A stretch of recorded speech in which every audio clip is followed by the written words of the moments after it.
আজকে আপনাদের দেখাবো কম্পিউটারের শর্টকাট ইউজ করে কিভাবে এক উইন্ডোজ থেকে অন্য উইন্ডোজে শিফট করতে হয়।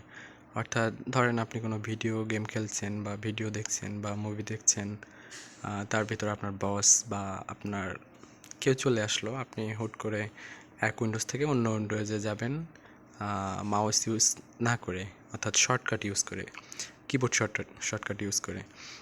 ধরুন আমি যে একটা ভিডিও দেখছি, দেখতে দেখতে হুট করে এখন অন্য উইন্ডোজে আমি যেতে চাই, তার জন্য আমি কিবোর্ড শর্টকাট ইউজ করব। দেখুন, হ্যাঁ, এখানে আমার ইউটিউব চ্যানেলের নাম লেখা আছে, আপনারা চাইলে দেখে আসতে পারেন এবং সাবস্ক্রাইব করতে পারেন। আমি চাইলে হুট করে কিবোর্ড শর্টকাট ইউজ করে এক উইন্ডোজ থেকে অন্য উইন্ডোজে যেতে পারছি।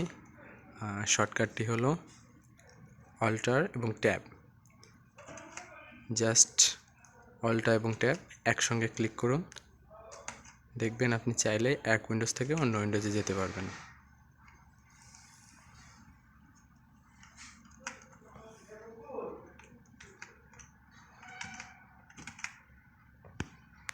ধন্যবাদ।